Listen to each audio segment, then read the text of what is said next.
On an ordinary day, when the world had finally calmed after the rain, a 10-year-old boy named Petar sat in a small room, the damp scent of earth lingering in the air.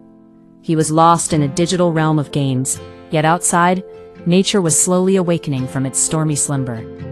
The sky, still heavy with dark clouds, whispered of yesterday's chaos. But now, the world was enveloped in silence, as if holding its breath.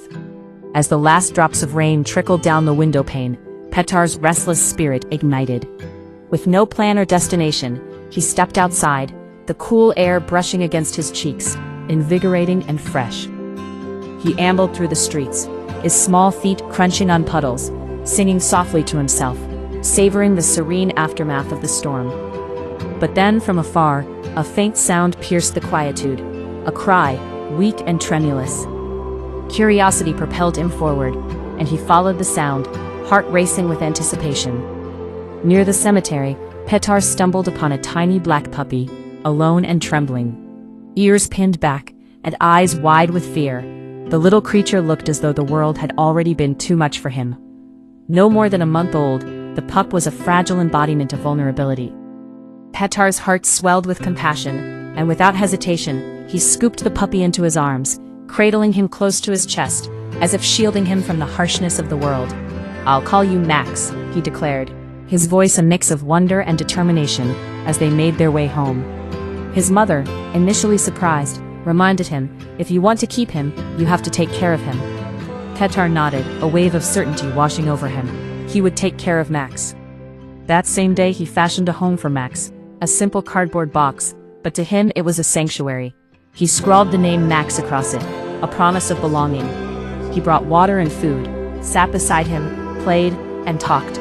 For the first time, his room transformed into a shared space, filled with laughter and the warmth of companionship.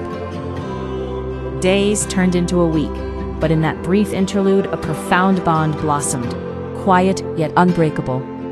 Max became more than just a dog to Petar. He was a confidant, a friend. Together they explored the world with innocent joy, each moment filled with simple pleasures. However, one day a woman appeared at their door. She studied Max, her gaze piercing, before leaving quietly. Petar felt a knot of unease forming in his stomach, but he brushed it aside. The next day she returned, this time bearing a bag of gifts. "I've been looking for him," she said, her voice steady, as she claimed Max as her own. As she handed Petar the bag, filled with candy and a shirt emblazoned with the word hero, he felt the world shatter around him. The treats felt more like a curse than a reward.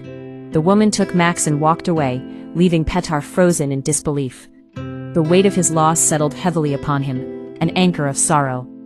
Returned to his room, Petar sat in silence, staring at the small cardboard house that now felt like a tomb.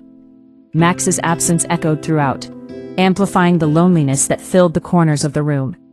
Days melded into one another as he waited, hoping for the slightest sign of his friend's return.